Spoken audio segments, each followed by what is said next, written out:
in the midst of a huge transformation where our peers, communities, and workplaces are all really melding into one.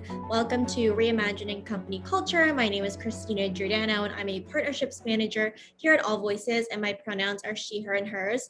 Today, I'm very excited to welcome our next guest to the show, Susan McPherson. She is a powerhouse woman, founder and CEO of McPherson Strategies, and also author of The Lost Art of Connecting. Susan, how's your day going?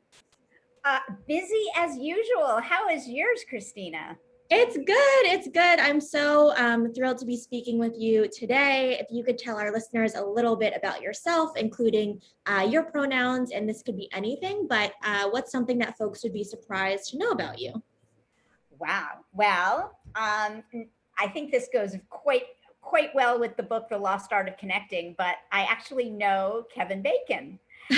And over the years, I have been, put in the same bucket, obviously not his talent and skill as an actor, but his 6 degrees of Kevin Bacon. And people have often said 6 degrees of Susan McPherson. So that is something that is completely something that people don't know about me, but now your community knows. Amazing. I absolutely love that. And I definitely want to talk about kind of your nature of being this known serial connector. Can you tell us a little bit about how you became a serial connector and your passion for doing this in your life?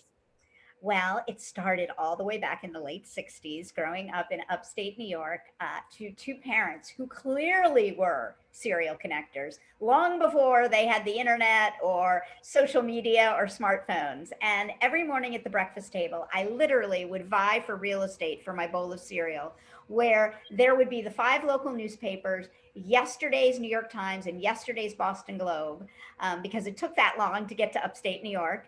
And my parents would be madly clipping and cutting articles that made them think of colleagues, former students. My father was a professor for close to 40 years at a women's college.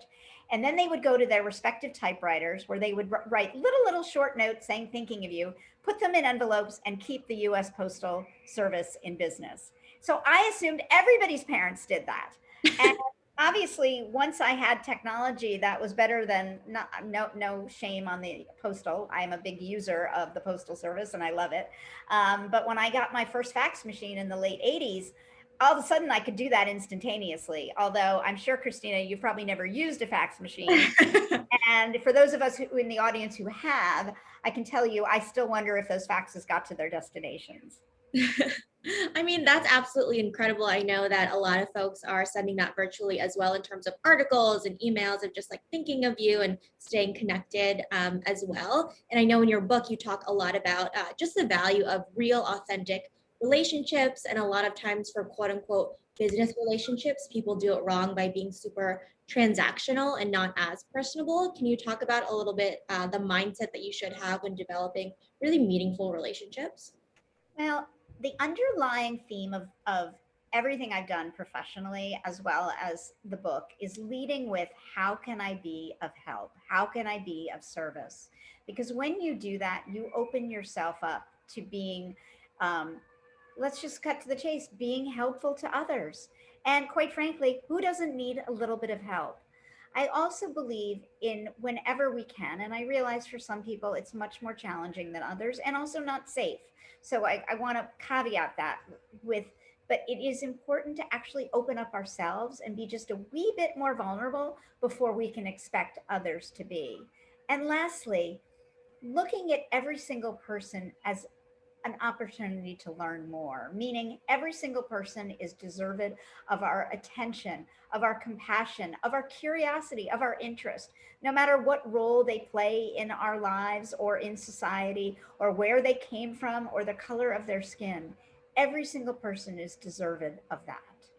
Yeah, absolutely. And speaking of kind of vulnerability and just also leading with empathy too, and it can be really scary over this past year, especially a lot of folks are asking for help or, don't know how to ask if they've never asked before because they're in that situation. Have you seen the way that we communicate and connect with folks change over the past year, and have those changes, do you think they'll be long lasting past 2021 and 2022?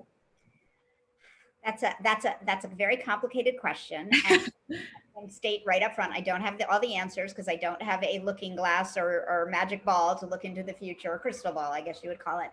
But I do believe, because of the last 60 months of isolation, not to mention the horrors and challenges that so many millions of people have faced and still face, especially in many parts of the world, that we are no longer going to take our relationships for granted, and we are much more likely um, to be intentional when we connect.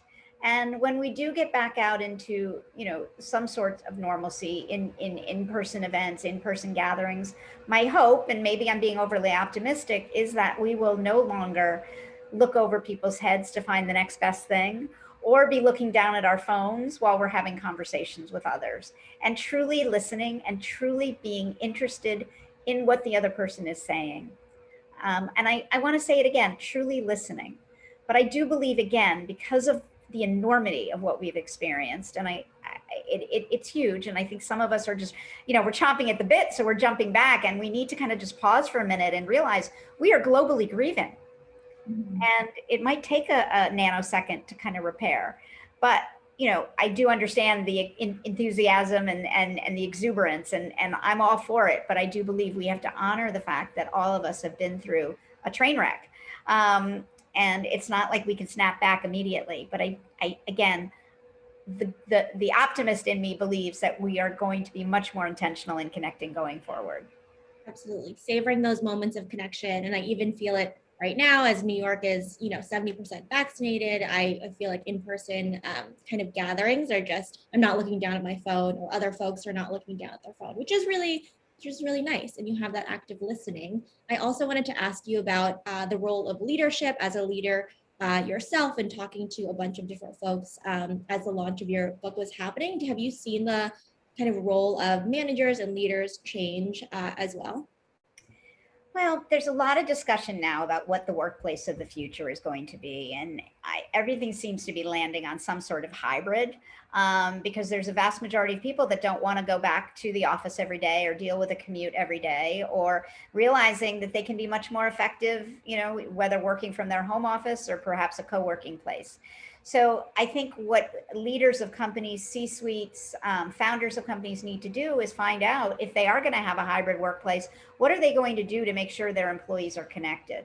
Because all the studies show, and I focused a bit about this in the book, is that if employees are connected on a deeper level, if you have actual friends at work, you are much more likely to be productive. You're much more likely to want to stay at the company longer. You're much more likely to recommend the company or organization for others to go work and apply to work there. So it's up to the management to figure out how they're going to make this work. And it isn't all just like, oh, kumbaya, let's be happy. You have to, like, literally create spaces for people to connect. And you yourself as a manager need to be vulnerable and open if you expect your employees to be that way. Absolutely. I think that modeling behavior is so important, and goes back to your earlier point too, of offering yourself up to be a little vulnerable at first in order to gain that trust from others as well. Um, Absolutely. a lot of managers are trying to implement tools, and a lot of folks are on Zoom, Slack, and other platform to really create that connection amongst employees. If you're in a hybrid virtual first, or going back to the office as well, are there any tools that you recommend, or resources for folks to use to connect with people, whether it's at your organization or outside of your organization, to meet people? It's a tough one. And everybody has, whatever they, mode they like on a personal level, right? I am still a big believer. I have a list. I keep lists so that I don't forget to follow up with somebody or reach out to somebody. And this sounds hokey, but I love the Facebook birthday flag. Yes. And I do make a note every morning to go on there, because it really helps me reconnect to somebody perhaps that I haven't in a year. And I know it sounds contrived, but it's really helpful. LinkedIn, of course, is powerful, but I think many of us abuse what LinkedIn can be. And that is, we'll connect with somebody, and then we'll immediately make an ask without making an offer, without offering up support.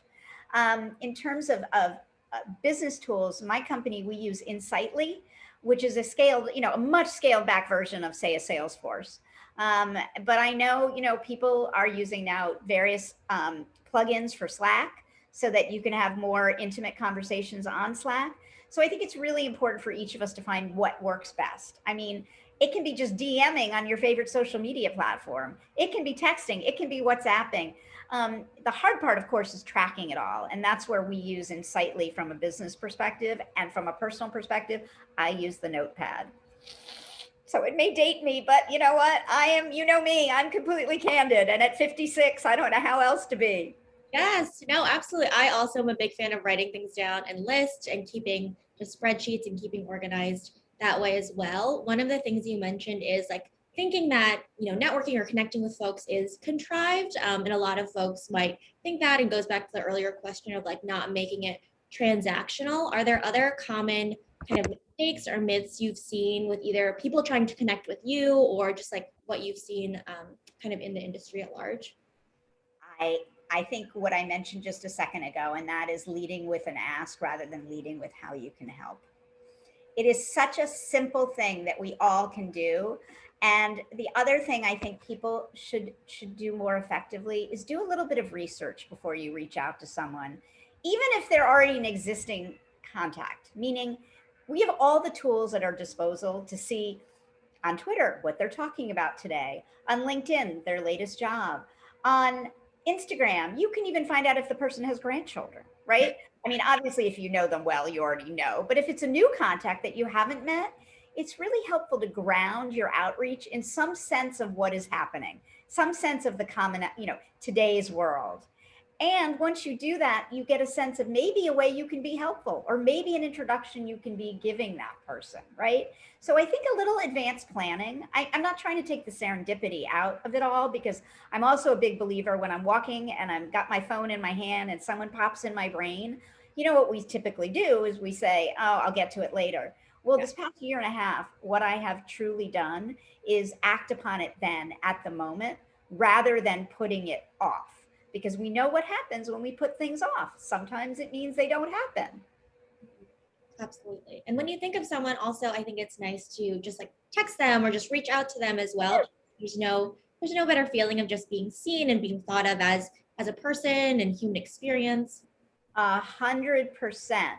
100%. And I think the this you what you just said is so important, Christina, this notion of making people seen and heard.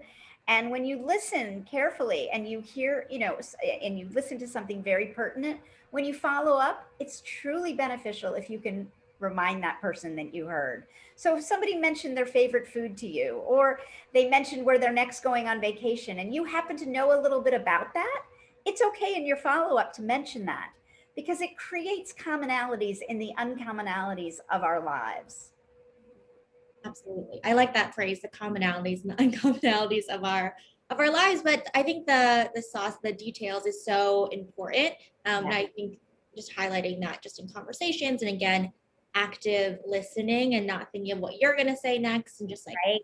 hearing the other person. For me, I mean, I identify as an extrovert. I enjoy speaking with people, meeting new folks. There's always a little bit of anxiety before that, but I know, in your book, you have a whole chapter around just, connecting with folks if you identify as an introvert. But can you give us a little bit of a taste of kind of advice you have for introverts who, I mean, it's a little bit kind of harder to like barrier to entry to connect with folks and just think about that. Yes, of course. And I think it's important to delineate between connecting and networking, Yeah. because I do believe networking is terrifying for introverts. Okay. It's even terrifying for extroverts like me. And if you look up the definition of networking in the Merriam Webster dictionary, it's actual work. It's one to many, it's transactional. I think of connecting as much deeper, much more one on one, one on two, maybe even one on three. Okay. It's building concentric circles over your lifetime. It's the long haul, it's reciprocity, it's support. Networking is getting a business card, connecting on LinkedIn, and then maybe reconnecting a year and a half from now. That is transactional. Okay. That is not what connecting is. So if we back to your question about introverts, it is scary connecting, right? I mean, because again, you have to open yourself up and you have to put yourself in that kind of space of being social. But I will say, if you kind of ground yourself in knowing who's going to be in the room before you go, whether it's a virtual room or an in-person room, and we have all the tools to do that for the most part. Two, use what something in my book I call the triumvirate. Go with the notion that you're going to meet just three people, you're going to share three things, and you're going to learn three things. That to me is grounded, it's feasible, it's doable, and then you can go hide in the bathroom. Okay. The other thing is if you know ahead of time who's going to be there, and perhaps you know someone who is a connector, find that person. Because by being with that person, you will, by lieu of that, be able to draft and be able to hopefully have meaningful conversations with others. So those would be two quick tips I have. Absolutely. I think those are very tangible things that folks can think of as well to make it less scary. And also, you're right, it's important to kind of delineate the different definitions of networking and connecting because it's work and it's anxiety inducing as well. I'm sure that you have many of these. I mean, you just came out with your book or a couple of months ago as well. But what is one of your proudest moments throughout your career? I think for two things. One, founding my company, which I did at the age of 48. So anyone in the audience that thinks it's never too late to start a company, I beg to differ. And then, you know, in addition to writing the book, being able to dedicate it to my late mom, who tragically was killed when I was just turned 22. And, you know, that was 34 years ago. And, you know, in my entire professional and personal life, I've tried to find ways to honor her. And obviously, this is the most public way I've ever been able to do so and recognize what she did and what she gave to me. Absolutely. Oh my gosh. Congratulations. That's a great answer. And also all the work that you do. I'm just always astounded by you and the way that you connect with people and also share your knowledge with them as well. Is there anything that I either didn't ask you or just a point that you want to reemphasize before we close out our conversation for our listeners? Sure. Well, first of all, Christina, thank you. Thank you for this wonderful opportunity. And I think for people to want to make meaningful connections, they need to understand what are the benefits. And I'll give you a couple. I founded my company almost 8 years ago, and 95% of the business has been inbound. So that tells me that all those meaningful connections I made in my 20s, 30s, and a good chunk of my 40s have come back to be supportive without me ever knowing at that time. And secondly, leading a life filled with building meaningful connections actually lengthens our lives, even more than eating kale every day and running every day. So if anybody needed an excuse, those are two. That's amazing. I love that. I think that's great. It's found in research. And I think having those connections and making them super meaningful just makes each day just a little bit more meaningful too. Susan, thank you so much for being on Reimagining Company Culture. It was good to see you. Great to see you. Have a wonderful day, and thank you so much. Yes, of course. And for our folks who are listening, as a reminder, AllVoices believes in the empowerment of everyone to speak up in an organization and thinks it's a requirement in order for folks to succeed. We'll talk soon.